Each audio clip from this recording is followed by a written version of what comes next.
Good evening, everyone. Welcome and thank you very much for coming here to our county chambers and to those who are participating virtually.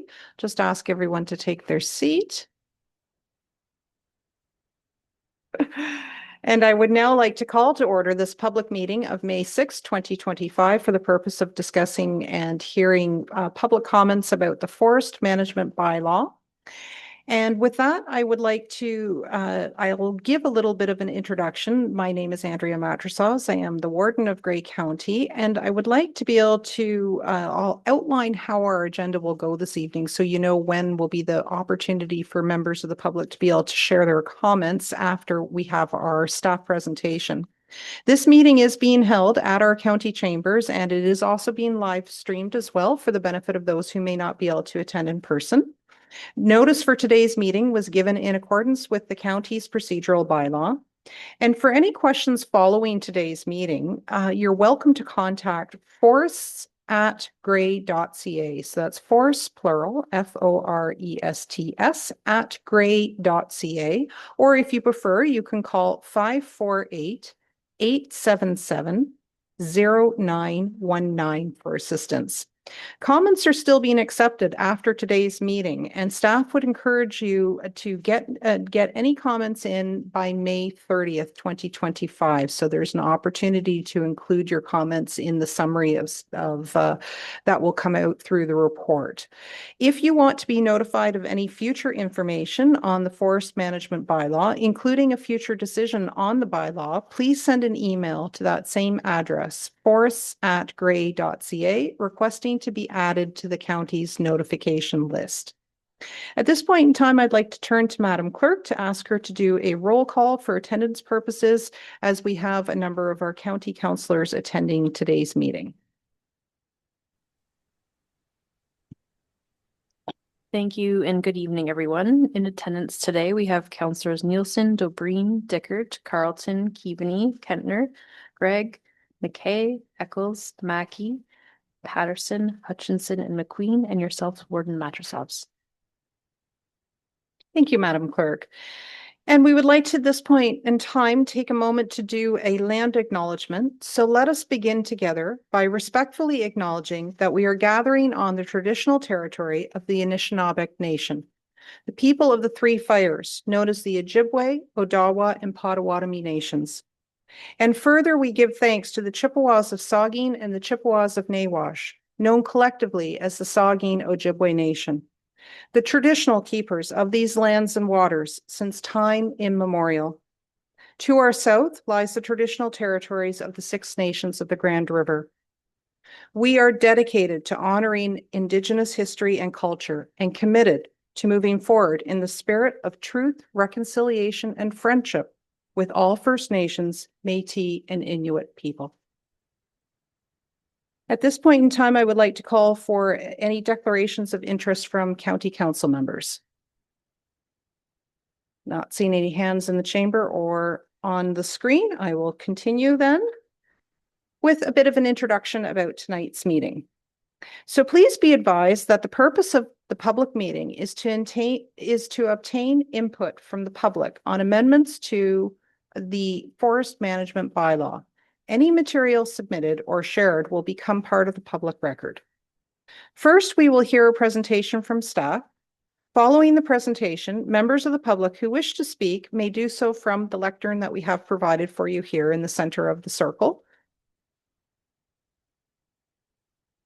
And all comments and input will be recorded and considered. So there isn't, so in which case, if you're coming to make a comment and you've heard some of the things that you would like to say already said, you can just simply say that you agree to the previous comments. That will be helpful, but it'll be an opportunity for you to highlight something additional that might not have been said by a previous member. So please feel free to listen to each other's comments and add on the new points that you would like to highlight as well. You can also use that as an opportunity to leave a question that you have, because we will circle back to staff who will then be able to answer questions. So if there is one that you want to express in your comments, they'll make a note of it and be able to address it when they come back to the lectern to be able to provide further information. So following the public comments, staff may respond to the questions of clarification from members of the public or county council. Staff and council members are here to receive comments from the public and are not here to debate the matter.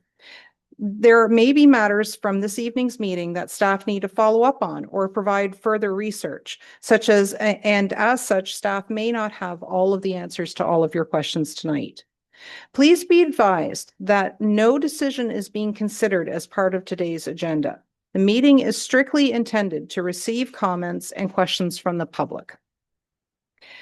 The county's planning staff will prepare a report for consideration at a future county council meeting. So what you've seen and what you've read is for draft purposes, for discussion purposes. Nothing has been decided at this point. And this will assist the county council to consider the submissions regarding the matter when it comes time later in the year to make a decision. If you would like to be notified of any future information of the forest management bylaw, including any future decision on the bylaw, please send your request to be added to the email list to forest@gray.ca, requesting to be added to the notification list. And with that now, I would like to turn to Ms. Sarah Johnson from our staff, who will give her presentation.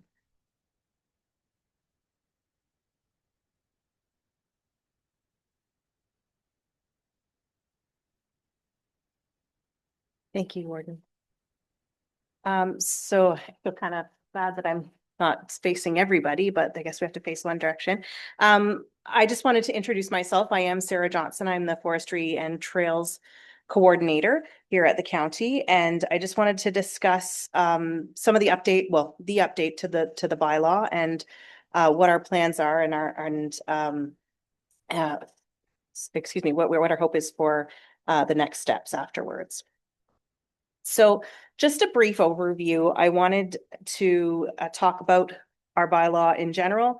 It has been in place for over 20 years. It is getting a little long in the tooth.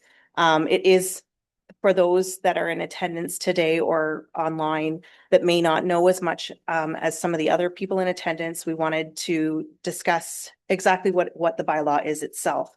So the bylaw, the forest management bylaw, is a bylaw that regulates how trees can be harvested in woodlands in the county. It enforces permitting for tree removal, the protection of forests, while allowing for responsible harvesting.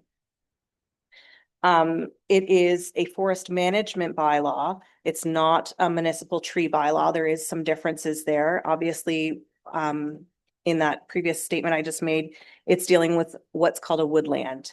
And obviously, there's a lot of terms that are going to go around in my presentation, so I'll try to define them as we go so that everybody is understanding what we're talking about. So when we talk about woodlands as it applies to the bylaw, we're talking about 1 hectare or more of a minimum number of trees that varies by size. And there's a much more complex definition in the bylaw talking about size of the trees in that hectare. But it's a certain number of trees within 1 hectare or greater. That's a good kind of starting point and definition to keep it simple. Why are we updating this bylaw right now? We have needed to have some updates done for a while. There's been some legislative changes. There's a lot of administrative and interpretive items that need to be tweaked and updated. And then there has been some policies that have recently, or more recently than the bylaw, come into place that we want to be more in alignment with. So as the warden has said, we're here tonight to hear public input. There's no decision that's being made at this meeting tonight. So just to dive a little bit deeper into our existing bylaw, the bylaw applies to all woodlands in Grey County. It has 2 kinds of harvesting permits within a woodland. So we have what's called a circumference limit permit as well as a good forestry permit. So circumference limit harvesting in simple terms is targeting trees that are of a certain size or larger and when you've completed that harvest, you keep every tree that's left behind is of a lesser size. Good forestry is a term that means when you're harvesting, you're targeting trees of all size classes, and you're also targeting trees that could be diseased or disformed or crowded to basically promote the overall health of a woodlot. In addition to these two types of permits, there's also a third permit that we call a minor exemption. We call it a minor exemption, but essentially it's a clear cutting permit. And sorry, lost my place here. It's a little bit more of an in-depth process when it comes to the application process. It's not just a simple, hey, here's my permit, I want to clear trees. It has to go through council. It has to be go through a public process, and there is an actual decision that's made by council for it. It requires a few additional reports. It could require additional studies, like an environmental impact study or another municipal requirement as part of that process. The other thing that I neglected to include on my slide here is there are exemptions to the bylaw that exist, including things like if a person wants to cut down a tree for firewood for heat of their property, that does not require a permit. Things like fence posts, it's called personal use in the bylaw, and so those are the types of things that would cover. There's other exemptions for applications such as a subdivision that has gone through a similar process, so not to make an applicant duplicate a process if they're already going through an environmental study as part of that other application process, then they would be exempt, provided they meet the criteria of the bylaw. And as you can see right there, there's also a stop work order that if there is a violation, it can be issued, as well as some fines for which are divided up between individuals and corporations.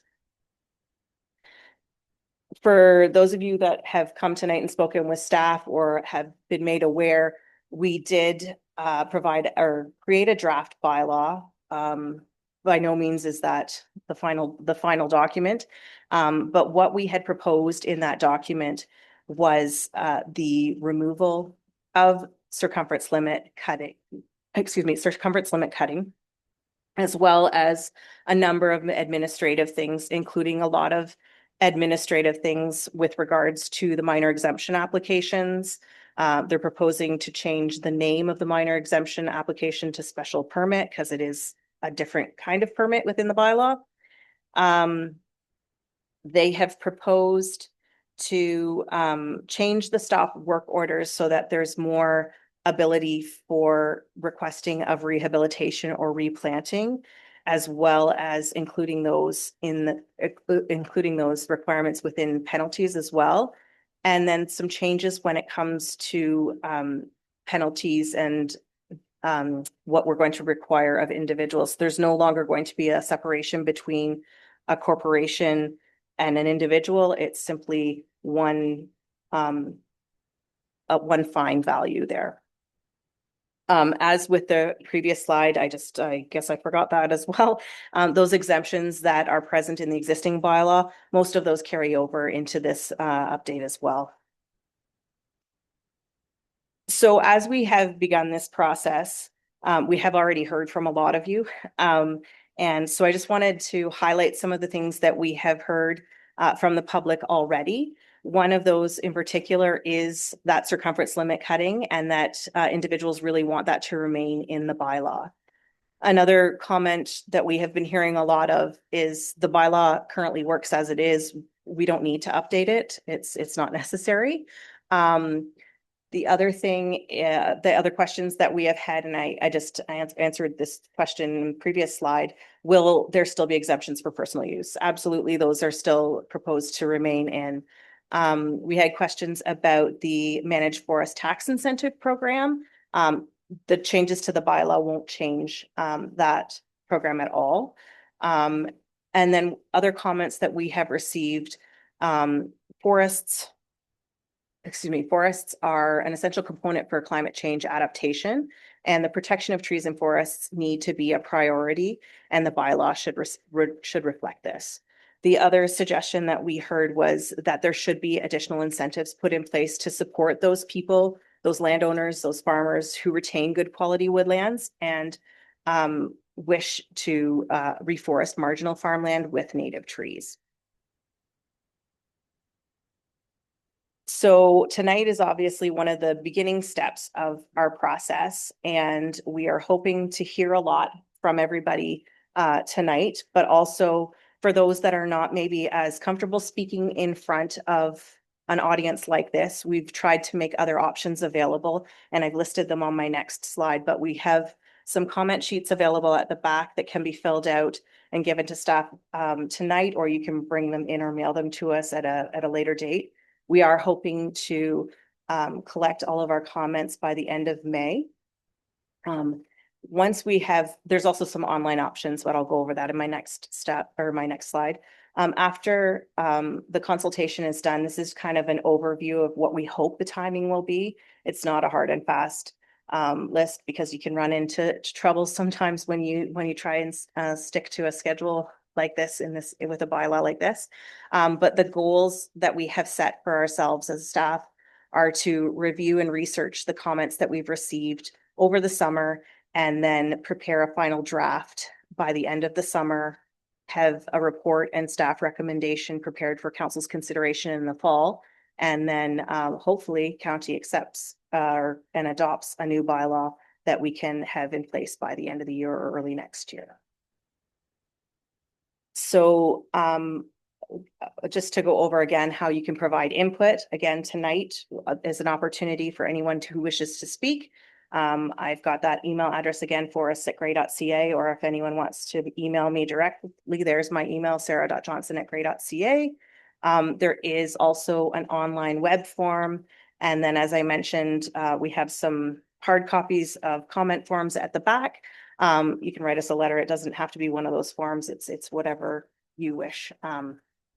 And that's basically kind of a broad overview of what we're hoping to update with the bylaw. We definitely know we don't have it completely right yet, and we're just willing and looking forward to hearing from everyone tonight. The only other thing that I just wanted to mention is we do have our bylaw enforcement officer here tonight as well to provide any kind of assistance in answering some of these questions because he is our expert. So I just was going to ask if Dave could stand and give a little wave there. That's Dave Wiley. He's our bylaw enforcement officer.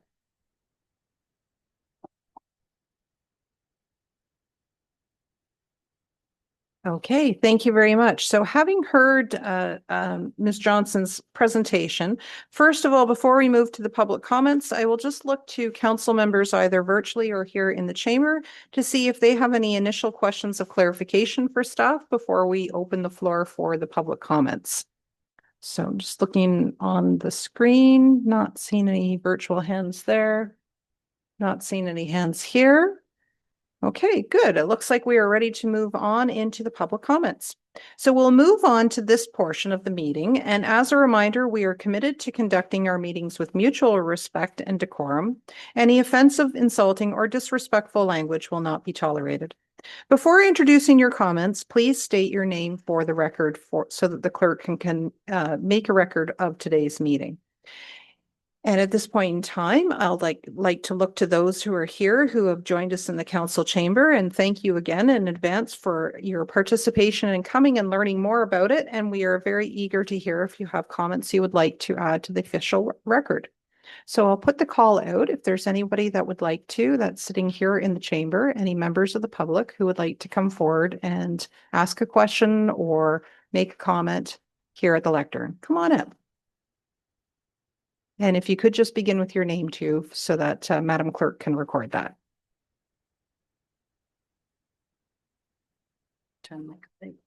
Hello. Hi, I'm Mark Shannon. I'm a horse logger for 40 years, forester, licensed tree marker, worked with the OMNR, but mostly as a horse logger working for myself. This change in the bylaw is critical in that circumference limit cutting is nothing but high grading and it should not be considered in the bylaw at all. Um, to practice good forest management is probably the best way, both financially and ecologically, that a woodlot owner can do. I may want to refer to my website, Arbor North, arbornorth.com. And in there, I have a publication I extracted from the Forbes magazine, and it speaks to the benefit of practicing good forest management. And it just makes so much sense. For all you have to do is look at the Grey County forests that have good forest management's been practiced for years, and tremendous forests and huge returns to the county on these forests that have been managed properly. We have an organization, Grey Bruce Woodlot Association, as well as the Ontario Woodlot Association, that can refer people to people that can help them practice good forest management. And yeah, it's a free service. And there's also, the private woodlot owners can join either of those associations and get a constant flow of information on how to practice good forest management.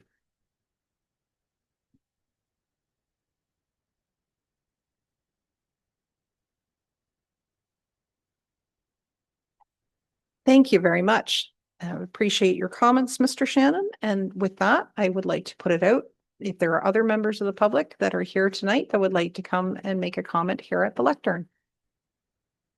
Thank you. Come on up. And if you could begin with your name, and staff will make sure that your microphone is on for you. There you go. Thank you very much. I participated, I'm here on behalf of the Bruce Gray Woodlot Association that I just mentioned. So I'm a resident in Ceylon, Flesherton area. We have 20 acres of land personally. And one of the feedbacks we've had from our members is on the, and I'll just try to make sure I'm talking about the right topic here, Shannon, was personal use of wood to, with the changing environments and changing, you want to call it recreational or woodlot operations, sawmills, local sawmills owned by the landowner, and cuts his own lumber to build his own buildings and so on, and non-commercial operations. So I gave feedback on your session in Markdale, and they were very keen to see that in writing. They've heard it many times, but they're keen to see that acknowledgement put in alongside with firewood stuff. So thank you very much.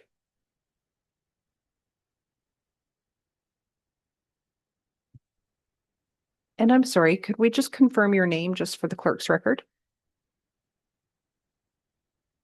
Thank you very much, Mr. Sharp. And are there other members who are here in attendance from the public that would like to come forward? Come on up.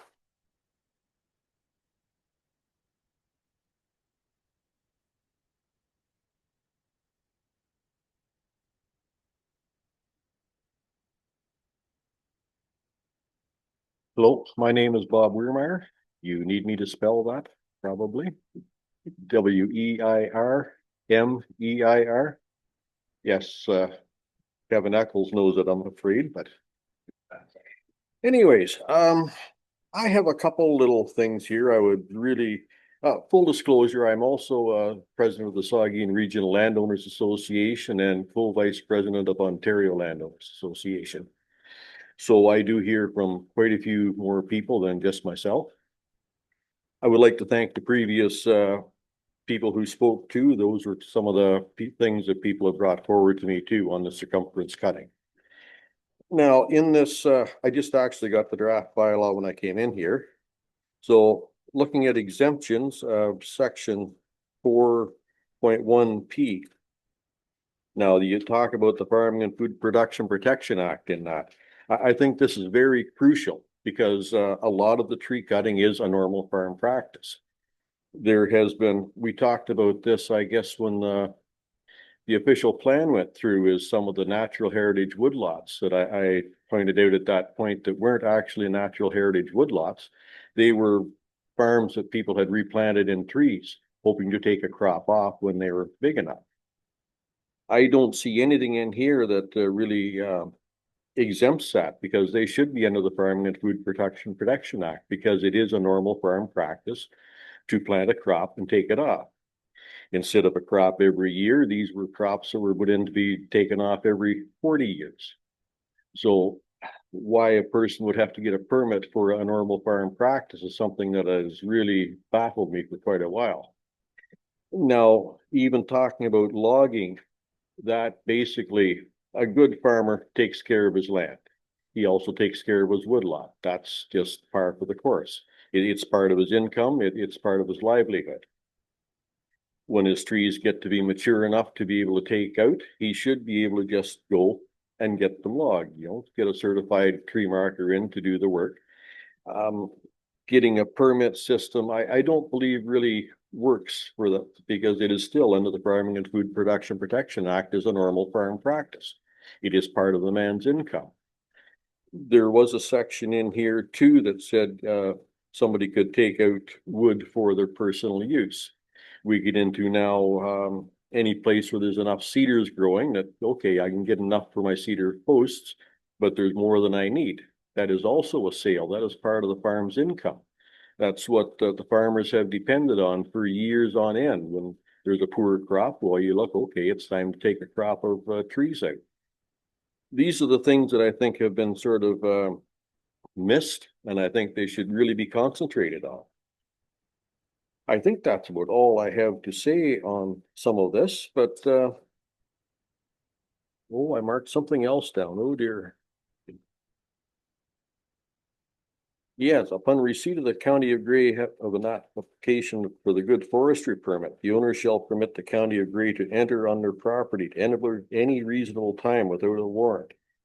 Well, again, I go back to the Farming and Food Protection Act. The farmer in good faith contacts somebody, a certified tree marker, they have the knowledge and the skill to go in and mark the trees that should be coming down for sale, for diseased, for things that should be taken out. I'm really skeptical about where these permit systems apply on a ongoing farm basis. I think I'll leave it at that. Give somebody else a chance to speak. Thank you. Thank you very much. And the lectern is open for additional comments.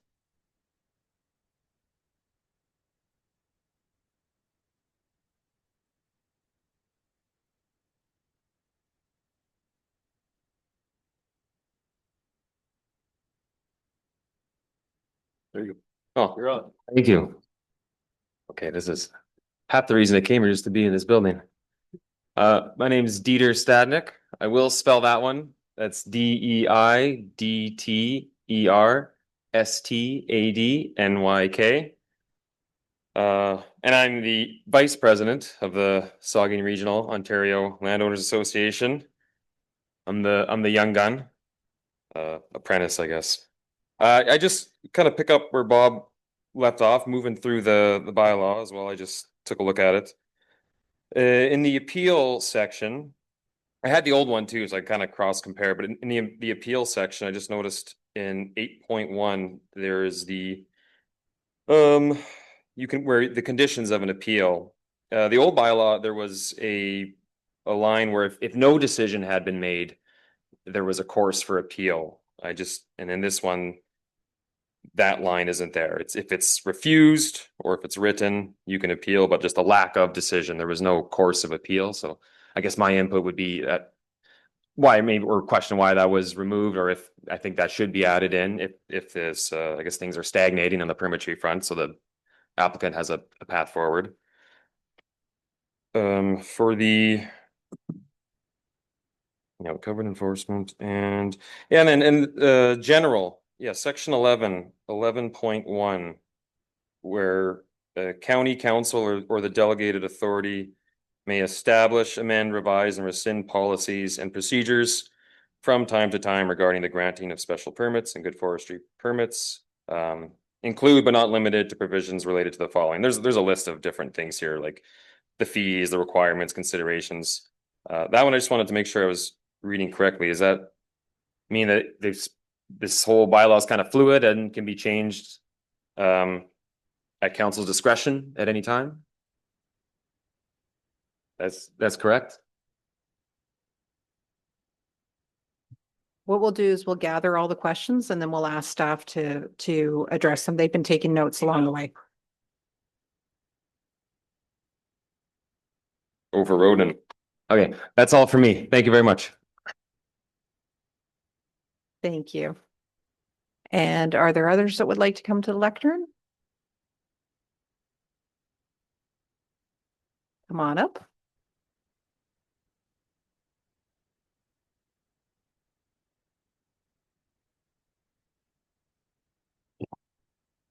I don't have very much to say after that illustrious group that was preceded me, but looking at the financial aspects, now I realize fines and that have been increasing dramatically over the last 10 years. Dramatically is hardly the term you can use for some of the POA offenses. But I noticed that first conviction for individuals currently $10,000 or $1,000 per tree. At least the first conviction, I would suggest that's ingenuine for one purpose. What do you mean? $1,000 per tree. So it's really a fine of $10,000. So if there's a first offense, somebody's obviously confused and there's this and there's that. So it should be a nominal fine, like $1,000 is lots, especially when you consider the average income of individuals in Grey County or all of Canada. And then secondly, subsequent convictions, they should be to some extent reduced because like $100,000, that'd be crippling. Like some people would never hold their head up above water again, if they screwed up that badly. Or like I say, unless there's a reason for this, $10,000 per tree. So that's 10 trees. Well, if you've screwed it up, you're going to sure take out a lot more than 10 trees. So that part doesn't make any sense. But in some, that should be reduced, but particularly the first conviction, because usually nobody does this on purpose. And if there was some mix up in the understanding or whatever, or people who, there's an awful lot of people around who haven't finished high school, like there's no excuse for that, but still. So I suggest those should be cut way back as opposed to increase to $50,000 or $5,000 a tree for the first conviction. Like that's excessive, eh? People can't recover from that in a lot of cases. So that's what all I got to say. Oh, I'm Kevin Doyle from Terra, Ontario. As if there's any other Terra, but anyway. Center of the universe. I heard that just the other day about Tara. Are there others that would like to come forward?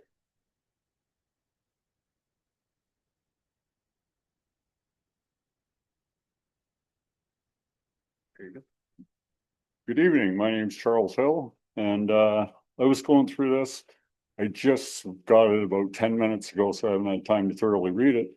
But I'd really like to get definitions on a noxious weed, because I know the Webster's Dictionary defines a weed as an unwanted plant. So if that's what you're going to go by, that's pretty wide open. All right, and that's some stuff that's been exempted. Sorry. Thanks. Okay, thank you very much. And the list is being compiled of questions that will be addressed by staff shortly. So I'll just make sure that we've captured everyone's comments for this evening. Are there any further comments from members of the public who are present today? Okay. Okay. Yeah, we do have time for a round two. Come on up. It's best for us to collect all the comments and questions ahead of staff response.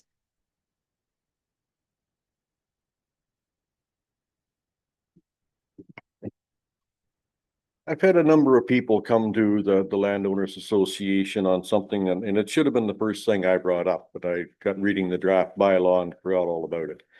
There's been people charged for clearing fields that have been overgrown with trees. Some farms have been bought up in the past by people who were non-residents. They just left them sit idle and they've grown up. A lot of the time it's scrub brush and whatever.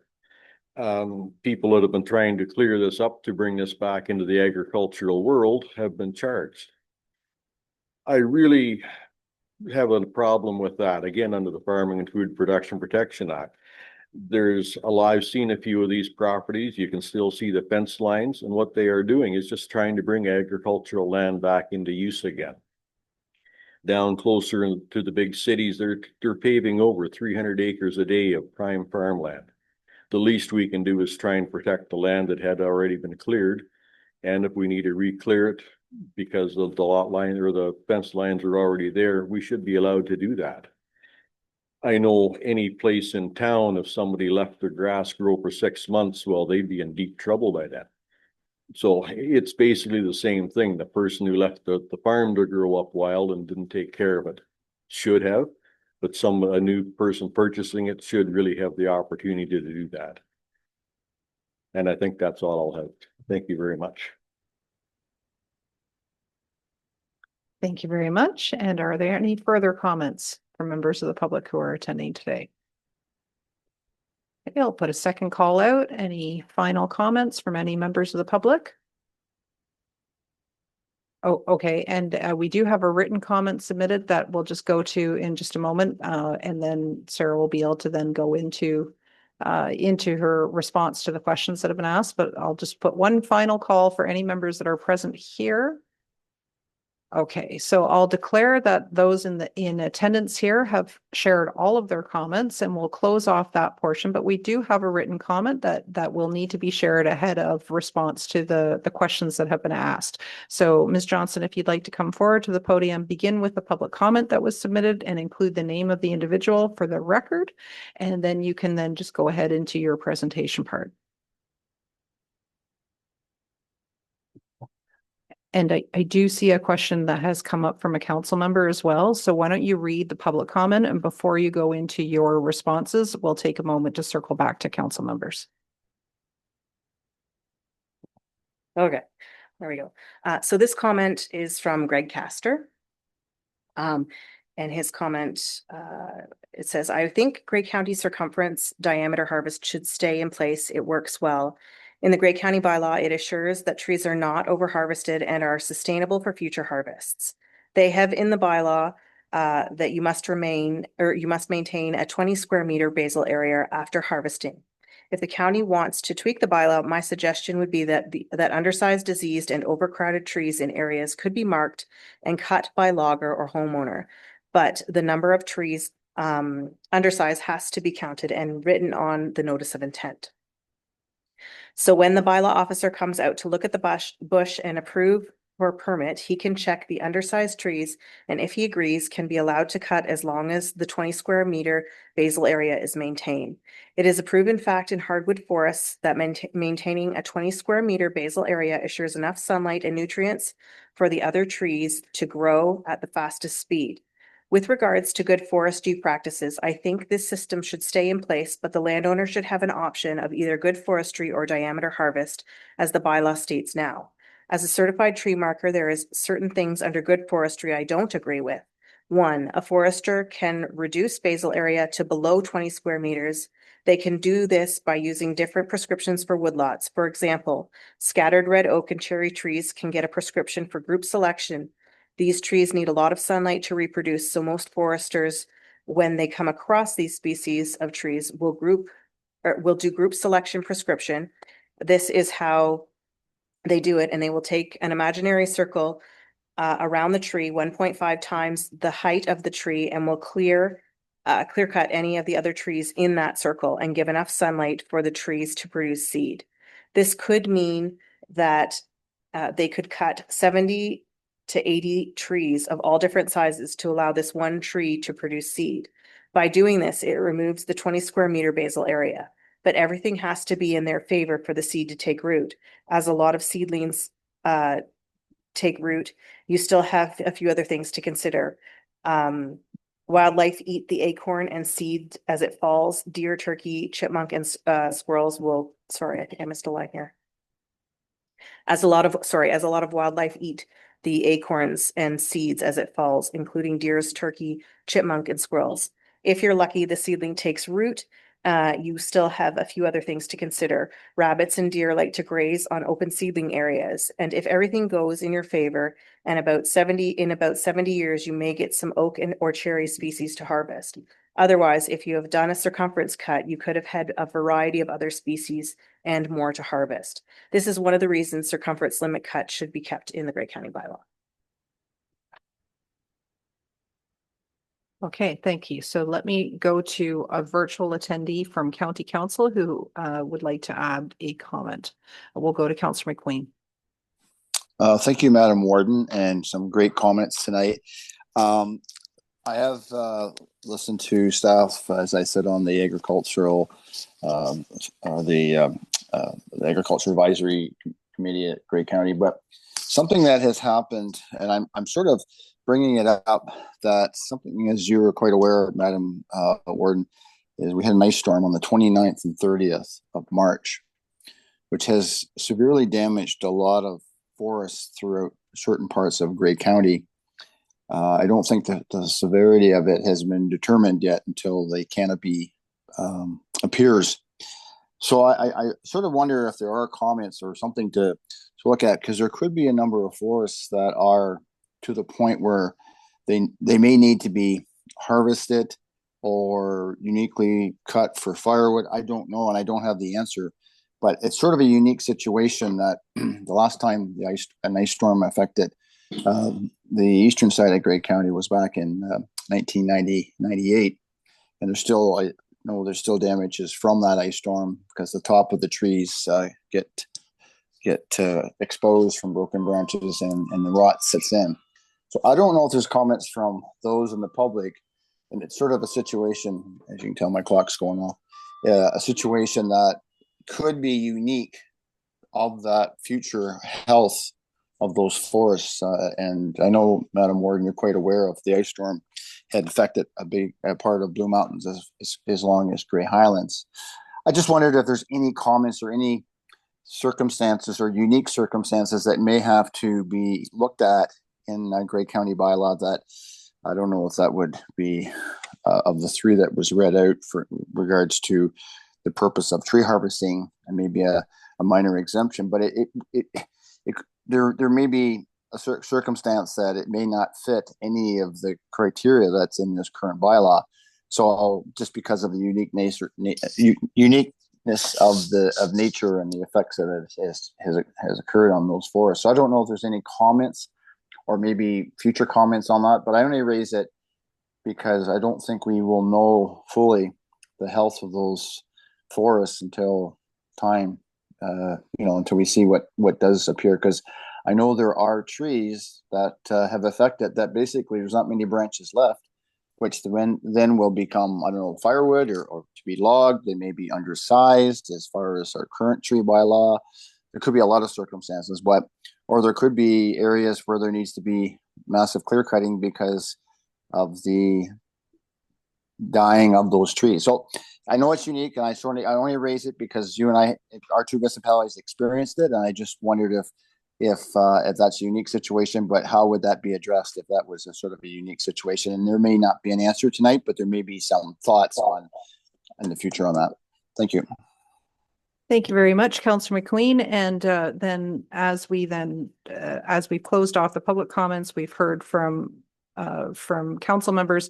The next step will be that Ms. Johnson is going to come to the lectern and be able to address questions. So we'll add that one to it, and perhaps that is related to section F 4.1U on the exemptions in terms of diseased or hazardous trees, and how that can be reflected in the context that Councillor McQueen has asked.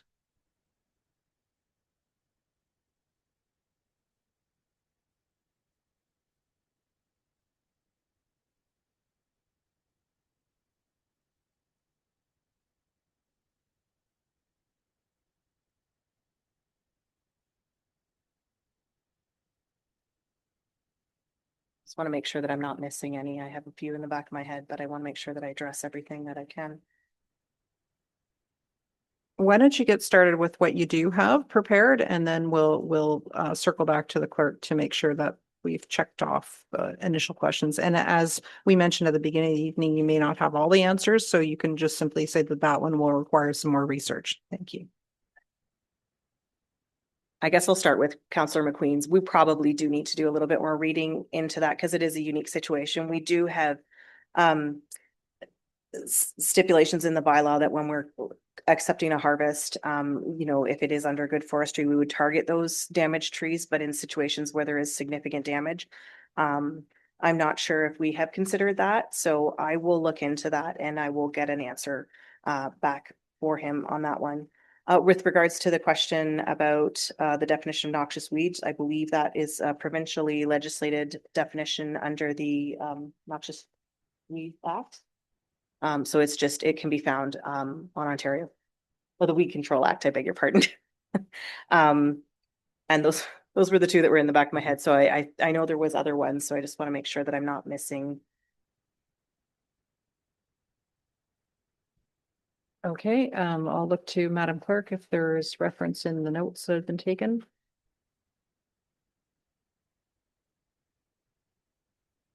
So the one question that I have noted here is the section 8.1 conditions of appeal and how a non-decision will be treated and why it was removed from the draft bylaw, because the old bylaw had a specification on non-decision.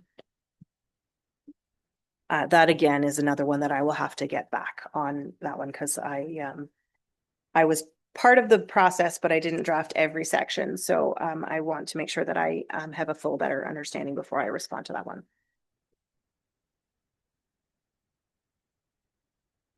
Okay, so I'll just look to the rest of staff that are present too, if they had noted any of the questions in their note taking that. Okay, we'll go to Director Taylor. Thank you, Madam Warden. I think there was the one question or comment, and I'm just trying to find it exactly here, about section 11.1, I want to say, of the bylaw, with respect to the discretion of council. And Sarah, I certainly don't wish to speak for you, but we can look into that further and get a more polished answer on what that means. But my read of it is it does give council some discretion in the future should they wish to change the bylaw. And on a very practical purpose, we've seen that in other bylaws or legislation where it used to say you notify by an ad in the newspaper, but if you have no more local newspapers, then are there other ways you need to notify? So I think that's more or less a breadcrumb or a flag that there could be the need for future changes to interpretations or provisions of the bylaw in that regard, and council could seek to undertake those in the future if they wish. Sarah, I don't know if you have anything further to add, sorry. Okay, and I'll just look to Madam Clerk in terms of should there be something that needs updating, something that needs modifying, what would be the process as it would be a modification to a bylaw?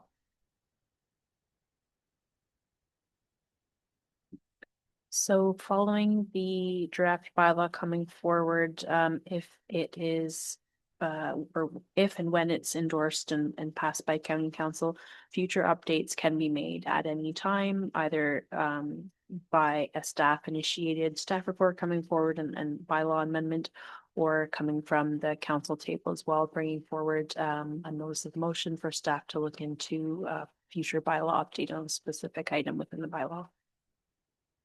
Okay, so in that process, there would be plenty of opportunity for members of the public to come forward in exactly the way that we're doing tonight, bring questions, make comments that would help formulate the recommendation that comes from the staff report. Okay, so perhaps what I'll just do then, we're a small enough crowd here in the room. I'll just look to public members. So you heard some of the answers. You also heard that some will require more, but just before you go too far away, Ms. Johnson, it will be difficult to facilitate turning the microphone on and off again. But if you could just indicate from the room to Ms. Johnson, what about this question that I asked, if there's something that you did not hear in response? Because I did hear a number of answers and also your reference to needing some more research. Okay, so Ms. Johnson, I'm not seeing any hands go up in the council chamber to indicate that you've missed any of the initial questions. But as we mentioned at the beginning, this is just one evening and opportunity to provide comments. So if you go home tonight and you think of, oh, I wish I had asked this, or I have further comments, I've talked to people and I now have further comments to share, you have until where our recommendation is to get those comments in writing or by phoning the phone number for assistance and sharing those comments so that it can be included by May 30th. So by May 30th, we'll give staff a chance over the summer to prepare what might be a different shape and form of the draft bylaw that will then come with the staff report and recommendations to council. And when it does come to council, it will always come to our committee of the whole, which means then we will then visit it 2 weeks later. So we'll hear the report. You can see the discussion that comes from council members. You can then digest it yourself. And if you have some further comments, then you're welcome to continue to share them so that council members can take it into full consideration when it comes to the vote that will ratify any of the decisions that we make at the committee of the whole. So with that, I don't see any further hands up. All right, so that does conclude the portion that does conclude our public comments. It does conclude circling back to county staff. And I think I've outlined a number of it, but I'll just look to staff then if Director Taylor or Ms. Johnson, if you would like to do any final notes in terms of summarizing the next steps for this proposed amendment. I know you introduced that at the beginning, but just so that people know as they're leaving what to expect next. Thank you. So I'll go over again our hopes and of our projected timelines. So again, after tonight, we're going to be collecting comments and any research, anything else that the public wants to provide us. Hopefully by the end of the month, we can have all that into us. And then after we've got that consultation completed, we will be doing research and review of the comments received, as well as the information received. And part of that review will then give us hopefully a final draft of the forest management bylaw. And then hopefully in the fall, we will have a report prepared with that bylaw to present for county council's consideration. And then provided council approves that or makes a decision in favor of that, then we will have it in place by hopefully the end of the year. That's the hope. Thank you. And thank you for your presentation this evening to provide the extra details.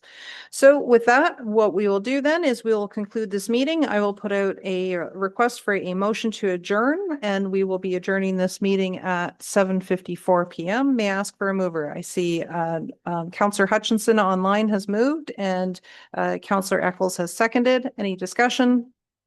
All those in favor, please raise your hand virtually or in person. Thank you, Madam Clerk. That motion is carried. Thank you very much, everyone. We appreciate you taking the time out of this beautiful evening to come and share your thoughts and comments. And I hope you have a good rest of the evening. Thank you.